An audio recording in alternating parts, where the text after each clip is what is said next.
दोस्तों याद रहे, YouTube हमारे इस वीडियो की नोटिफिकेशन 19 लाख सब्सक्राइबर्स में से सिर्फ 1000 लोगों को ही भेजेगा और थोड़ी देर में इस वीडियो को भी गायब कर देगा, क्योंकि उसे अश्लीलता से ज्यादा पैसे मिलते हैं, न कि हमारे जैसे ज्ञानवर्धक वीडियो से। इसलिए अगर आप चाहते हैं कि हम और वीडियोस लाते रहें तो कृपया इसे इतना शेयर करें कि YouTube के मुंह पे तमाचा लग सके। आज की दुनिया में बढ़ती हुई टेक्नोलॉजीज की मदद से जीवन बहुत ही आसान हो गया है, लेकिन अगर हम इन मॉडर्न टेक्नोलॉजीज के इतिहास के बारे में जानने की कोशिश करें तो हमें यह पता चलता है कि ये टेक्नोलॉजीज मॉडर्न नहीं बल्कि इनका आविष्कार तो सदियों पहले ही किया जा चुका है। कुछ टेक्नोलॉजीज सदियों पुरानी होने के बावजूद भी आज की मॉडर्न टेक्नोलॉजीज से कई गुना ज्यादा मॉडर्न है। तो दोस्तों आज की वीडियो में हम जानेंगे कुछ ऐसी ही बेहतरीन और रहस्यमयी एंशिएंट टेक्नोलॉजीज के बारे में जो आपको हैरान जरूर कर देंगे। तो चलिए शुरू करते हैं। Number 1, age old automatic door. Automatic दरवाजे दुनिया भर में इस्तेमाल किए जाते हैं। सुपरमार्केट से लेकर स्कूलों और अस्पतालों से लेकर दफ्तरों तक आप शायद अपने जीवन में लगभग हर दिन इनका इस्तेमाल करते हैं। लेकिन क्या आपको मालूम है कि इन ऑटोमेटिक डोर्स की शुरुआत कब हुई थी?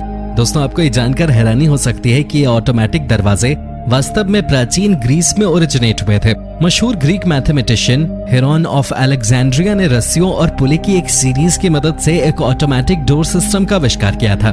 यह दरवाजा उन्होंने ग्रीक के एक मंदिर के लिए बनाया था।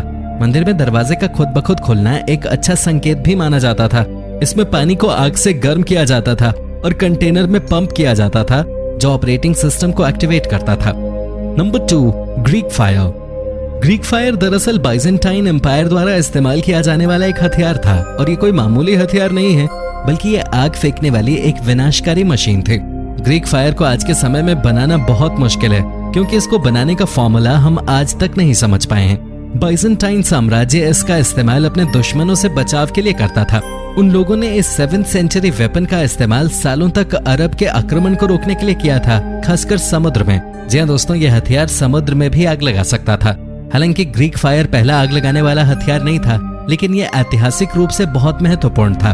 ग्रीक फायर के बारे में वास्तव में सबसे खास बात यह है कि इस पर कब्जा करने वाली सेनाएं भी इसे खुद के लिए फिर से बनाने में नाकामयाब रहती थीं। आज तक कोई नहीं जान पाया है कि वास्तव में इस ग्रीक फायर का विनाशकारी मिक्सचर किस किस इंग्रेडिएंट से तैयार किया गया था। Number 3, ultimate antidote. प्राचीन रोम में रहने वाले शासकों के लिए विश्वासघात, हत्या और बैकस्टैबिंग आम बात थी, इसलिए जाहिर सी बात है अपनी सुरक्षा का इंतजाम करना बहुत जरूरी था। आमतौर पर शासक खुद की रक्षा के लिए अंगरक्षकों को नियुक्त करना पसंद करते थे, लेकिन रोम के शासक मिथ्रिडेट्स 6 ने अलग तरीका चुना। मिथ्रिडेट्स को डर था कि कहीं उसकी किस्मत में भी उसके पिता जैसी मौत न लिखी हो। इस डर के चलते उसने रोजाना जहर का सेवन शुरू किया। वो जहर की खुराक को कम मात्रा में लेता जिससे कि वो उसके शरीर के लिए घातक न हो। उसका मानना था कि जहर को लगातार नियमित रूप से लेने के बाद उस पर दुश्मनों द्वारा जहर दिए जाने पर कोई असर नहीं होगा। इसी समय के दौरान जड़ी बूटियों और कई दूसरे इंग्रेडिएंट्स को मिलाकर एक विशेष मिश्रण तैयार किया गया जो किसी भी जहर के लिए एक एंटीडोट था। इस एंटीडोट को बाद में मिथ्रिडेट के नाम से जाना जाने लगा। Number 4, ancient Roman concrete. यूं तो प्राचीन रोम रहस्यों से भरा हुआ है, लेकिन प्राचीन रोम से जुड़े सबसे आकर्षक रहस्यों में से एक है उसके मजबूत और सदियों से बने हुए concrete harbour structures.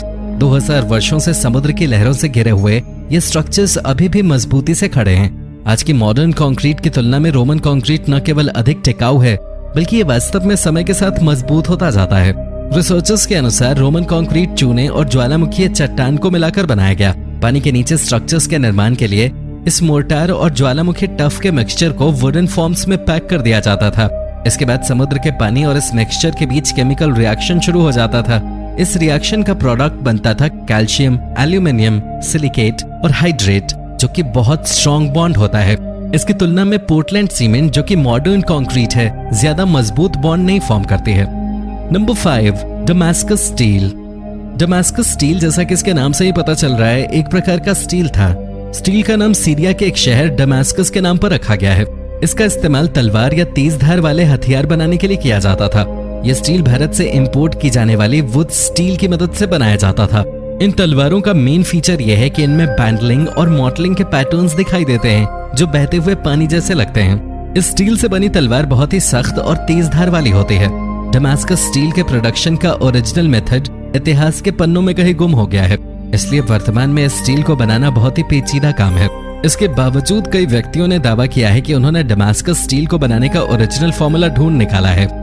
Number 6, steam engine. अगर हम इतिहास को गौर से देखें और समझें तो हम ये पाते हैं कि स्टीम इंजन का सबसे पहला जिक्र अलेक्जेंड्रिया के महान आविष्कारक हेरोन ने किया था। उन्होंने इसे एक एनोलिपाइन या विंड बॉल का नाम दिया था। उनके डिजाइन में पानी को एक बड़े से सील्ड मेटल पॉट में रखकर एक हीट सोर्स के ऊपर रखा गया। पानी के उबलने से भाप पाइप में और फिर हॉलो स्फीयर्स में जा गिरी। भाप गेंद पर बने 2 मुड़े हुए आउटलेट ट्यूबों से निकल जाती है, जिसके रिजल्ट से गेंद घूमने लगती है। अपने डिजाइन में उन्होंने जिस प्रिंसिपल का इस्तेमाल किया वो आज के जेट प्रपल्शन के प्रिंसिपल जैसा ही है। हेरोन के इस आविष्कार को लोगों ने समय के साथ भुला दिया और न ही इसका सही इस्तेमाल किया गया। लेकिन स्टीम इंजन की कहानी यहीं खत्म नहीं होती है। 1577 फिलोसोफर, एस्ट्रोनॉमर और इंजीनियर टाक-अल-दीन द्वारा स्टीम इंजन का आविष्कार किया गया। लेकिन टाक-अल-दीन का स्टीम इंजन हूबहू हेरोन के स्टीम इंजन जैसा ही था, उसमें कुछ नया नहीं था। Number 7, Viking navigation. दोस्तों, आज के समय में कंपास और बहुत सी टेक्नोलॉजीज की मदद से हम समुद्र के कठिन सफर में भी अपनी मंजिल की तलाश कर लेते हैं। लेकिन करीब 1000 साल पहले जब कंपास का इन्वेंशन भी नहीं हुआ था, तब वाइकिंग्स अपने घर से हजारों किलोमीटर का सफर तय कर उत्तरी अमेरिका जाते थे। ये क्रिस्टोफर कोलंबस के समय से भी काफी सदियों पहले की बात है। कुछ सबूतों के जरिए हमें यह पता चलता है कि बहादुर वाइकिंग्स सूर्य और सितारों की पोजीशंस को पढ़कर नेविगेट करते थे, लेकिन सूरज हमेशा उनका साथ नहीं देता था। कभी कभी अपने लंबे सफर को तय करने के लिए उनको कोहरे और बादलों का भी सामना करना पड़ता था। ऐसी स्थिति में वो अपनी मंजिल पर आखिर कैसे पहुंचते थे? उसका जवाब है सनस्टोन। ऐसा माना जाता है कि वाइकिंग्स के पास एक ऐसा स्टोन था जो घने बादलों में भी सूर्य की रोशनी का पता लगा सकता था। इस लाइट फैक्चरिंग क्रिस्टल का इस्तेमाल कैसे किया जाता है, ये आज भी रहस्य बना हुआ है। Number 8, China's big drill. हम में से ज्यादातर लोग ड्रिलिंग और हाइड्रोकार्बन की खोज के लिए इस्तेमाल की जाने वाली टेक्निक्स की शुरुआत 19वीं शताब्दी के आसपास मानते हैं। हालांकि ड्रिलिंग तकनीक को सबसे पहले चीन के सिचुआन प्रांत की एक सॉल्ट प्रोड्यूसिंग इंडस्ट्री में विकसित किया गया था। ये कोई सुनी सुनाई बात नहीं है, बल्कि इस इन्वेंशन के बारे में मार्क कुर्लांस्की की book salt a world history में विस्तार से बताया गया है। वेस्टर्न टेक्नोलॉजी के आने के पहले ही इस क्षेत्र में ड्रिलिंग तकनीक का इस्तेमाल ब्राइन और नेचुरल गैस के प्रोडक्शन के लिए किया जाता रहा है। 2000 साल पहले सिचुआन प्रांत में चीन ने गहरी ड्रिलिंग की शुरुआत की। चीन की ये ड्रिल्स बहुत गहरी होती थी। चीन में ड्रिलिंग का प्राइमरी एम था नमक की खोज करना, लेकिन समय समय पर ब्राइन की खोज में नेचुरल गैस, आमतौर पर मीथेन भी प्राप्त हो जाती थी। चीन में मीथेन का उत्पादन करने वाले बोर होल को फायर वॉल्स के रूप में जाना जाता था। तो इस प्रकार से नेचुरल गैस के लिए ड्रिलिंग की जाने लगी। सही मायनों में ये एक तीर से 2 निशाने लगाने का सही उदाहरण पेश करता है। Number 9, programmable robot. आज के समय में रोबोट बनाने में हमने कितनी ही कामयाबी क्यों ना हासिल कर ली हो, लेकिन 1515 के दशक में एक मैकेनिकल शेर को कंस्ट्रक्ट करना जो चल सकता हो और साथ ही साथ राजा की खिदमत भी कर सकता हो, वाकई में कोई सरल काम नहीं था।